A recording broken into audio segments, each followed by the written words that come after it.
Hi, I'm Chi, and I am the owner and head designer of OKO Clothier, which is a small, budding boutique for women that focuses mainly on African aesthetics and West African fashion, being like modernized and accessible to young professional women and older women as well, I guess. Anyone who kind of relates to the style and the design of the business. So OKO is born out of a hobby of mine. I've been fascinated mainly with like clothing construction, but then also design that turned into an interest in design when I was young.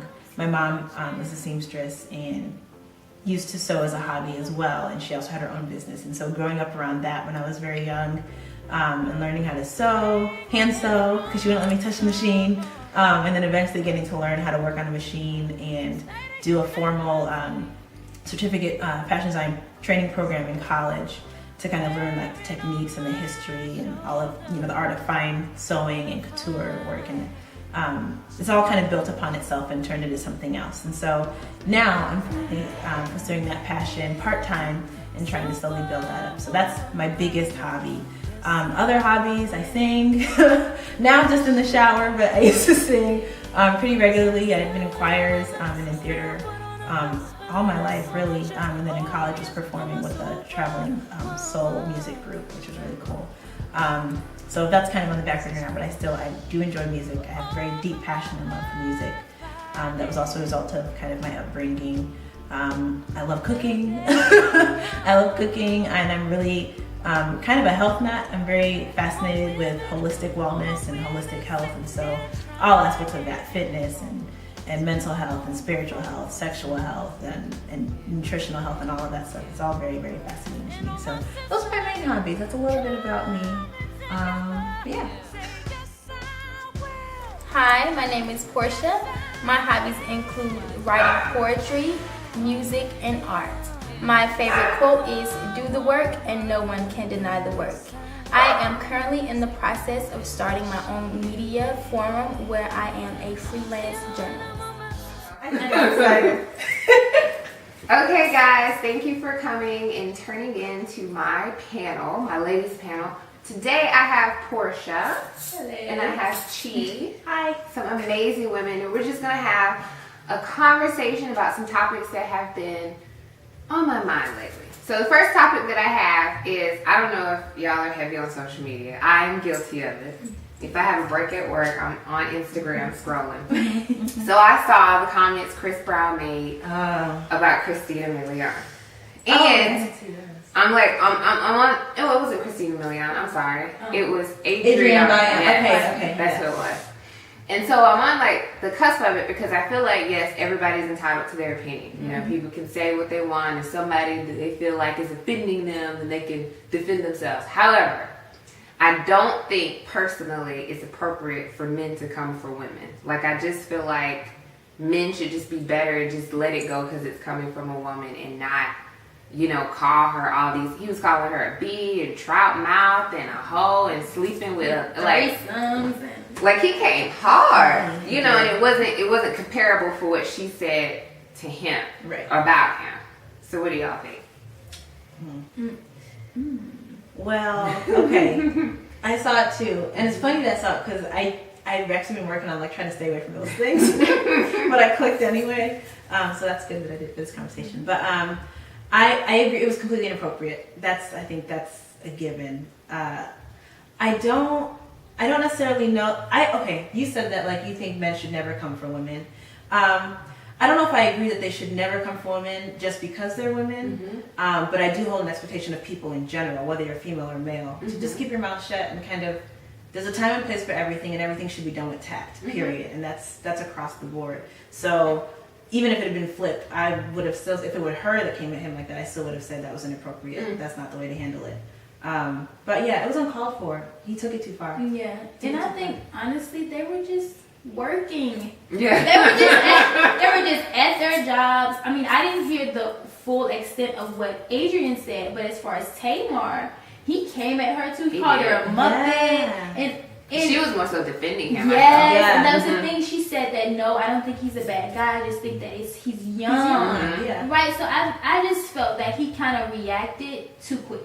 you know, like he should have just pull it up. Let me see what they said. I think that he just went off. People saying, "Oh, Adrian came at Chris," but yeah, it was too much. It was just below the belt and talking about her career. Oh, you're a cheater, girl. But I mean, that's a legitimate career. You know, it's a legitimate career. Everything that Adrian has done has been legitimate. I mean, we all have a past. We all have things that we've done.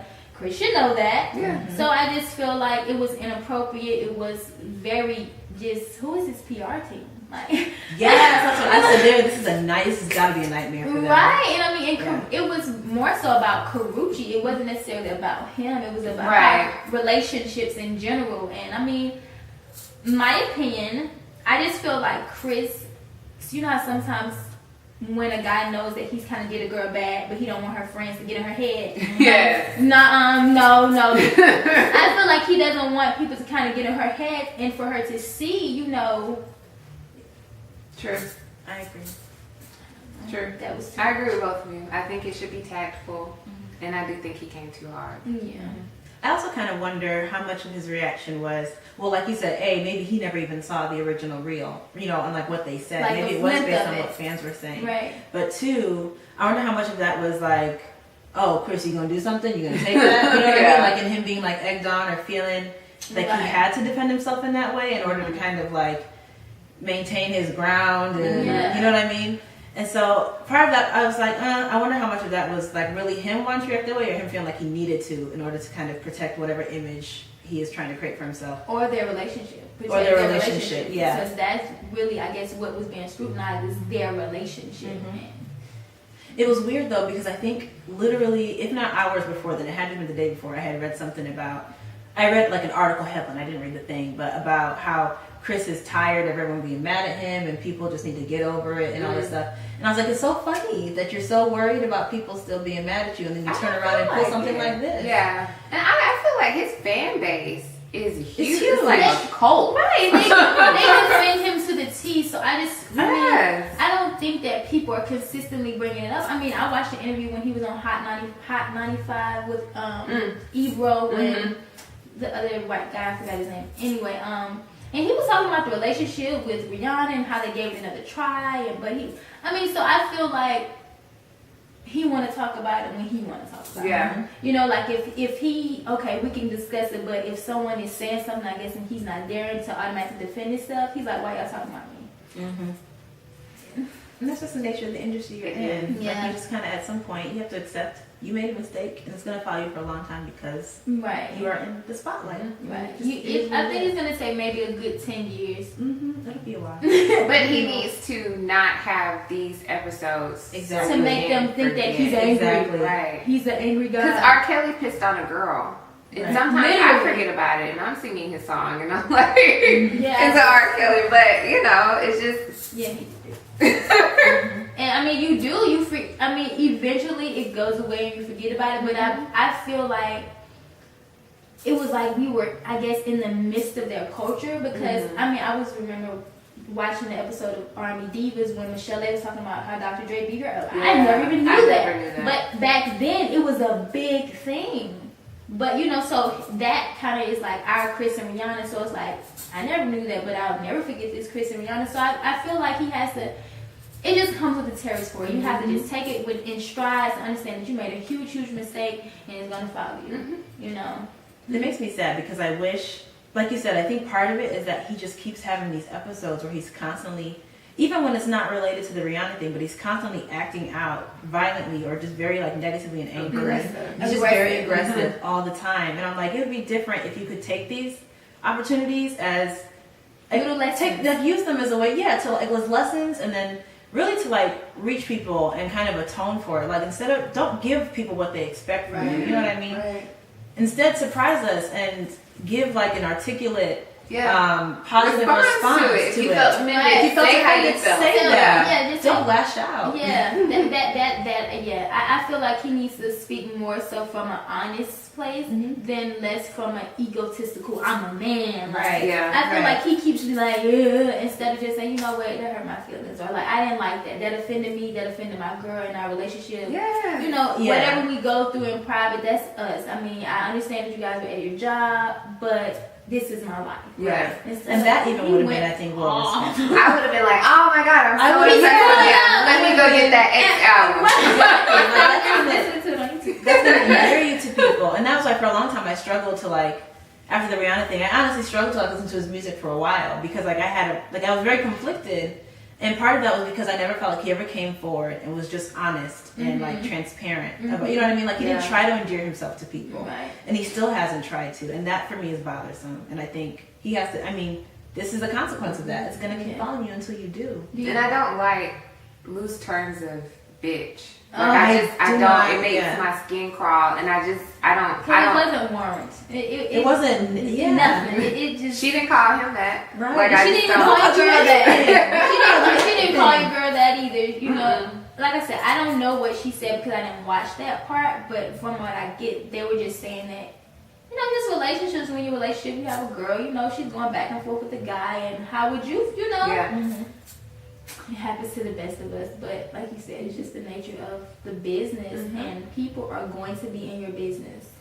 True. Yep. Now, so for my second question is, I don't know if y'all follow the Curl Box. I don't follow it. I know of it, but I don't follow it. So I follow it because I really like the CEO because, you know, she's just like blown up and she's only like 35. But she did a post and she was talking about how a lot of times in our female friendships, when we dislike someone, we just cut them off. We don't have a conversation. We don't tell them, you know, well, this is what you were doing. This is what I don't like and I no longer want to be friends with you. But we should feel more empowered being the person to say something to them and let them know versus just not answering their calls anymore and just throw them shade. And I can admit that I am guilty of that. If I have had friendships that have been 5+ years and I've seen that we're just completely different people and I felt like I was a better friend than they were and I just cut them off. And they didn't know why. Maybe they did, maybe they didn't. I don't know. But I didn't care to tell them and that was just it. Right. And so I've kind of been conflicted about it because sometimes I feel like some people are receptive if you have that conversation or some people aren't. So I never know if it's even needed. Right. What do y'all think? I'm kind of in that situation right now. Well, go ahead. But it's with one of my guy friends, but he's like one of my closest friends. But I just feel like I'm his disposable friend. You know, like I am that friend that's he'll be there. Like, oh, she gonna call me tomorrow. Like, no, I'm not.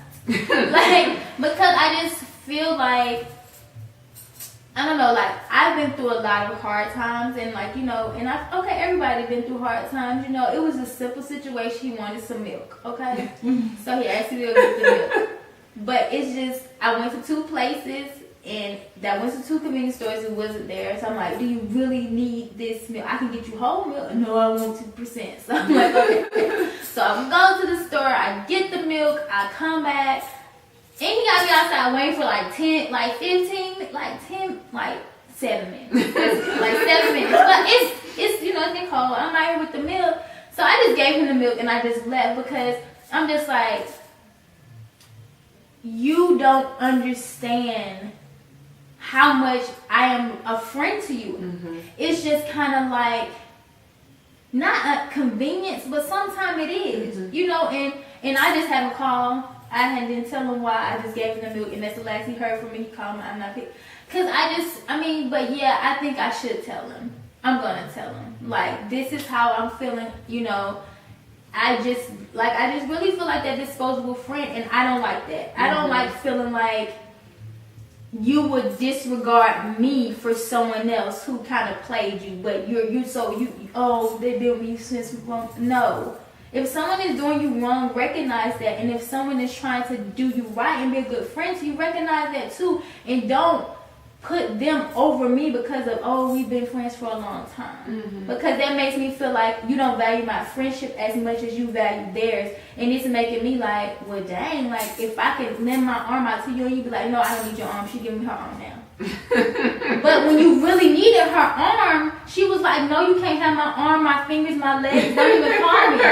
You get what I'm saying? Yeah. So, but yeah, I'm in that situation right now, but I really feel like I have to have the conversation because I do think it's unfair to have someone a little bit in the dark, because I feel like you can learn from that. You can learn from losing a good friend, that you don't ever want to lose a good friend again. If someone says, you know what, you're not a good friend.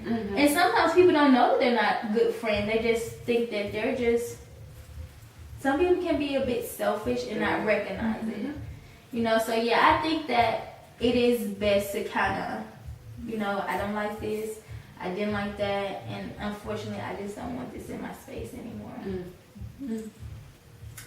I honestly don't know that I've had a situation where I've just like cut someone off cold. Really? No, well, and that's not to say that I've done it perfectly every time. But like, but I really don't. I'm sitting here racking my brain, and I don't know of a time that I just literally was like, you know what, like forget this, and like left it alone. I feel like at some point there was always some kind of conversation. Now, whether that conversation was passive aggressive, whether it was done in jest, whether, you know, whatever, or whether it was serious, but there was always some kind of acknowledgement of like whatever discontent I was feeling with that person or that relationship. So I said to say, now I have had a moment, I kept thinking of this time in college after senior year before I moved to Atlanta. My roommates, 3 brothers, we'd been like, they were like my best friends in college, like all through our 4 years.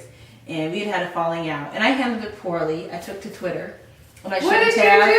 I didn't call anyone out because I'm not that, you know, tactless, but they knew who they were. And the thing was, they weren't even on Twitter. It was a funny thing, so I thought I was safe. And we had mutual friends that told on me, so it was fine. But basically, you know, they didn't live right. You know what I mean? Like they were just very like nasty, and I had just gotten tired. And we had several conversations about like keeping up the apartment, who did what, and it kept falling on deaf ears. And I was fed up at this point. Like at this point, we were down to like 3 forks, 2 spoons, a pot. Things were just going missing. I don't know. You know, I don't know. I couldn't. That's why I got mad, because I had gone to go try to cook breakfast. And I couldn't find everything I needed, and I just lost it. I was like, you know what? I had it. And so I had started this.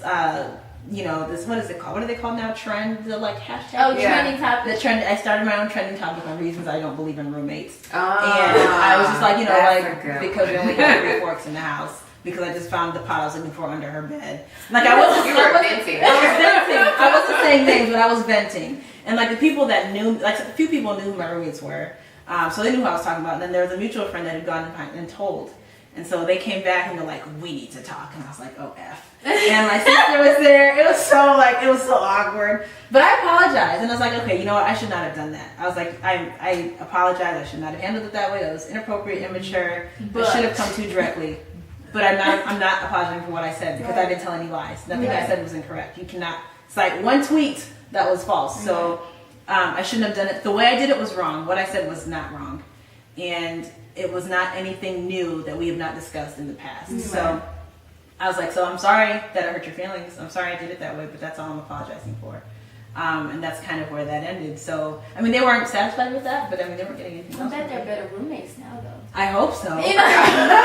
I hope no. Well, it's funny. Like after that, we kind of ended the friendship. Some people can't handle it. And I felt, and to this day, I still like that's something that's like I'll never do that again. I will from now on always handle that more maturely. But I think now we're at a point like we're Facebook friends again, and we're kind of like here, like we haven't like had a conversation to like catch up or anything, but we kind of like acknowledge we like each other's statuses and pictures and acknowledge that we're all doing it's okay. Just like, you know what, maybe I was young and I was messy and I was taking pots to my friend's house and cook. You know, it was like, you know what, she was right. So it's no reason to hold a grudge. So you apologize for the part in your era. You know, doing it on social media, but good. So that was like the biggest like snafu for me when it comes to that kind of stuff. But beyond that, I think that was a lesson for me, because from that point forward, when I have those situations, I'm always like, okay, we have to talk this out because I can't deal. And so I guess I have a few of those, like they're minor, but I have a few of those currently that I've kind of chosen to stop dealing with, because I don't like repeating myself. If I've told you once, then it was important enough. You know what I mean? If I said it once, it was important enough for me to have to say it once. I don't speak out of turn and without purpose. So if I say it once, trust that it was for a reason and take that. So once I realize I'm having to repeat myself, I'm just kind of, okay, no more. And I just kind of like keep to myself and my own business and kind of let them figure it out. out from that point. Well, I'm gonna start saying it more because I only have one left. That is kind of the rest I kind of just cut off, and I think it was a mutual cutoff. Like she didn't contact me, I didn't contact her, and we just didn't ever talk. But I think if I saw her at Walmart, I would speak. Like I would like, If I saw on the line and stuff. yeah, I wouldn't just be, ignore her. I'm not rude like that, but I do think that sometimes people just grow apart and they're just different. And friendships are like relationships, and it's like And I think that sometimes it's best to end things on a, you know what, this just isn't working. Instead of like, you know what, I can't stand you. Because, throws the cup in right, her face. that's like unsafe. Like, I don't want to talk to you ever again. But if it can actually just separate on, so you know what, it's just not working. That's just, That's grown, better. mature Yeah. women. Yes. It's not what's portrayed on television. Right. And it feels better, to be honest. Like, I really don't like Yeah. negative energy. I Yeah. don't. And like after that incident, I felt so heavy for like a long time. It's like I hate having that. Like I hate drama. I hate. Ugh, like it's icky. So like you just feel better. You feel lighter, and I don't know. Everyone should do it. Yeah. I agree. Everyone I'm going to do it. That's going to be my New Year's resolution. I'm going to do it. And it's not going to be a call out. I'm not going to call people out. I'm just going to have a conversation about what happened. what's happening. Yes. So my last question is about shaming of women in their sexuality. Oh. And I say that because I grew up very sheltered, okay? And when I was like first came to Atlanta to go to college, I was kind of like naive and just very like a prude or whatever. But as I've gotten older and worked with several different types of people and met different types of people, I think that if a woman makes a choice to sleep with men that she's dating, or go out and something happens, I feel like that's okay. I don't feel like she's a slut. I think that sluts are people who purposely look for married men and want 5 men in one day and stuff like that. That's just unhealthy and not good for your body. But I don't feel like a woman who dates men and happens to have sex with them by her choice should be a slut when men do that. And I feel like that's a double standard. Agreed. I love this topic. I love having this conversation with people. Because I'm like you. Like, I'm Nigerian, so like, and my parents are old school Nigerian, so sex before marriage is like, what? Yeah, like this is not even, like, no.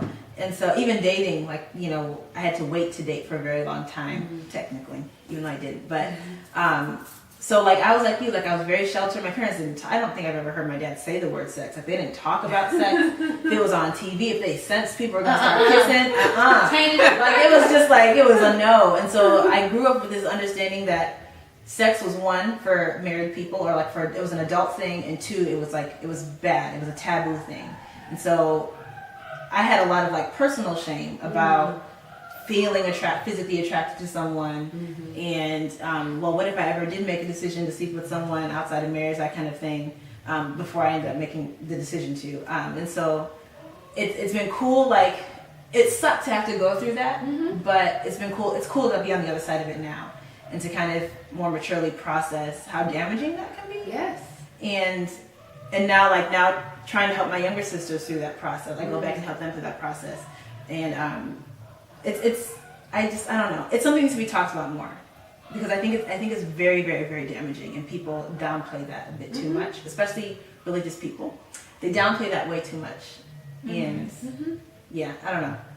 I agree with you though. I agree with you. I think women should be empowered to make decisions about their sexuality, who they sleep with, how often they sleep with them, when they sleep with them. As long as it's their choice, if they're doing it because they want it and they have a need that needs to be met, then I don't see anything wrong with it. And it's weird to me that anyone would place unrealistic expectations on women to save themselves or restrain, their urges or whatever. But our urges are just as strong, just as intense as a man's, and we're human. You know what I mean? Like, we're all kind of the same in that right. And so it doesn't make sense that we would be expected to control that, and they're not. And that's a realistic thing to do. You know what I mean? So I don't know. I'll never understand it. I don't really care to understand it, because I think Yeah, I don't know. I'm weird about this. Why? Because I'm like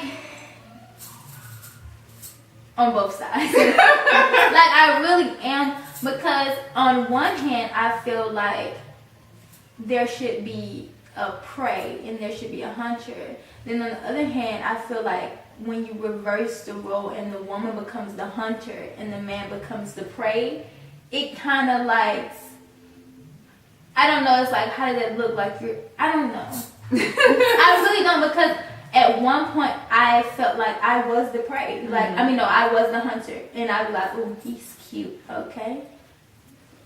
You know, like, you know, and it's like I would approach him. But now, you know, I'm 27. I don't really want to approach a man. I would rather him. So what if he's approaching you and he's requesting from you and my number or something in my name? No. let's say he just wants to go on a date with you and you go on a date with him, and then tomorrow you meet another guy and he wants to go on a date with you. Yeah, okay. Are you gonna be like, no, I've already did a date this week? No, not that. Of course, I don't mind, you know, dating, and you know that is okay. But I just struggle with that. Like, I mean, on one hand I get it, because I am, you know, that person who definitely, you know, is a very, you know, a sexual person. I'm very, you know, into that. But then at the same time, it's just like, I don't know, like, I don't feel I get too technical with it. Like, okay, it's 1 year, it's 12 months in a year. You know, you sleep with 5 or 6 guys in a year. Like, okay, so you're with him for 2 months, then you stop being with him, then another month. You know, so adding it up. It becomes messy. You know, and what I found as being older, it's weird. Men don't like women who have had a lot of sexual experience. They don't. But they don't want a woman who doesn't know how to please them. That's the weirdest thing. Like, a man will, like, if he know, like, somebody ran to train you, or you were just you was the girl in the neighborhood that started having sex early. No, definitely not gonna marry her. You're marry somebody. I'm not gonna marry her, but I'll sleep with her. Exactly, because I guess they look at it as, who would they want raising their daughter? So it's that, you know. It's like, okay, so do I don't tell nobody my past, or do you tell them because they're gonna judge you, or it's just it's a fine line. It but is you know what? Who created that line? A man. I don't know. A man created that line. Men. So should because man created that line, is that what we should abide by? No, men created it to their benefit, like many things. Right. It's funny. I actually had this conversation recently with a couple of my guy friends, which was a first for me, and it was really, really interesting. But like, they had made the comment about how like that they could never be with a woman, or they would not be attracted to, or like date a woman who has had like several partners. And you know, their math was kind of like, okay, you're like, let's say 30 years old. You know, and they do have this all worked out. I may not have all the numbers right, so I hope they don't watch this. But like okay, you're a 30-year-old woman. You probably have maybe, we'll say at least like 10 partners at least for 30, and then let's factor in like potential one night stands. So you're looking at like somewhere between like 10 and 20 men that you slept with. No, and I'm like, okay. So now let's look at a 30-year-old man. Because I know, even when I had this conversation, like 100. Yeah, in the hundreds, and that's normal for them. Yeah. And to me, that's like, I can't even wrap my mind around that. I really can't. I think because men just look at women as so demure and this, you know, this grand character. And I mean, yes, we are, but we're all made mistakes. We're human. You know, we were young. We went through that phase in college, but we didn't know what was going on. And we just like, so it's just, it's like, I just don't understand how, you know, a man would expect a woman, you know, 29, 30, ready to get married, and only been, you know, 5 people in her life, or 2 people. I mean, if they're out there, goodness, I wish I was one, or a new one or something. But it's just, it's a struggle, and men, you know, they definitely will make you feel bad about it. Yeah. You know, because you know why? We want to get married. You do. And we That's want a requirement. we want to meet that requirement. So I better not I better not, because I want to meet him and I want him to be okay with that. But it shouldn't matter. It was interesting. Their explanation to me, which I still have been chewing on literally for like 3 weeks. But they said, well, here's the difference. Because I said, is it fair that you expect that of a woman and we can't expect, or it's not fair for us to want a man that also has like few partners? Or like, well, the difference is a woman can sleep with, 50 men and still be crap in bed. A man can sleep with 50 women and he will like money. He will never be bad. He won't be bad in bed. I don't agree. And I was like, I need to see the data on that. I was like, wait, break this down for me. No. And that was my reaction. I was like, okay, well, you have to break He's this just down. cute. Because That's the thing. He's just cute. And so women will sleep with him because he's cute and they think it's gonna be good. right, and I'm like, I don't explain that. and their explanation is like, well, okay, because a woman is a better teacher in bed than a man is what they say. So a woman will, sleep with a lot of men, and he'll ask him like, oh, do you like this? And he'll kind of learn as he goes through different women, like what works, what doesn't, what women like, what women don't. But yeah, basically saying that women are better teachers when it comes to sex, and so a man will go through a lot of women and actually like learn and retain, what they're learning from these women, whereas a woman won't, because she's less likely to call out a man on things that he's doing wrong. And so he said and I said on some level I guess I can see that. Because men are more egotistical, so they want to know that they're pleasing you. They want to know that they're doing it right, and putting it down. And so they solicit, they like seek that feedback, whereas women are more likely to kind of like let them think that they're doing a good job. You know what I mean? And so and men are less likely to to tell a woman, we'll do it this way, or unless it's like someone that they're like seriously with or like dating or whatever. But so on some level I was like, I kind of get it, but I still don't buy it. That's kind of where I left it. But Like when I look at the show Sex and the City, when you look at it, the great scheme of it all, and you look at how many partners that they had, and Samantha was like the whore of the group or whatever, but I still feel like everybody else, Carrie still had a few of people. They never really talked about condoms or protection, but in reality, I don't feel like there's anything wrong with it. I feel like if that's what she wants to do and she's empowered to do it, then why not? And it should not be about, I want to make sure I get married and let me do what the criteria, you know. But do you also think that, like, I don't know, this is weird, but like cars, like Honda. How many owners? No, not necessarily like Hondas. Like everybody can get one of those, or like Rolls Royce, or like those are few and far and in between. Like I don't know. It's like at one point I probably was in the Honda, like, but it's like now I don't, because it's like I think about my sisters, and my sisters that are sexually active, and I'm just, when she talks to me about, guys and things like that, and it's like, okay, what do I say? Do I say, okay, do it? Or do I be like, not a mom, but, it's like, I don't want to tell her, go out, do what you want, have fun, experience things. And I don't want her to translate into to have sex with as many men as you want to, go out there. I want her to understand that, I guess her body is hers. If you don't want to, you don't have to. And at the same time, don't be afraid to be who you are, but at the same time, don't be stupid about it. You know what I'm saying? Like, don't go out there and just be bloop, bloop, bloop, bloop, because your reputation precedes you. You don't want to be known as that girl who is loose, who, if you know what I'm saying, hey, she like to drink, take her out to a bar maybe 2-3 times, she gonna give it up. So that's the struggle that I find in between being a free spirit as I am, and then wanting to wifely. It's like There's tact to go with it, for sure. Yeah. I don't agree with the girl being passed around with a group of friends. Yeah. Oh my God. No. Yeah, I think there's tact. Yes. Because there's several men in the world. You don't have to be with every one of them. I think that's the thing. I think that a lot of times people, when they see like, oh,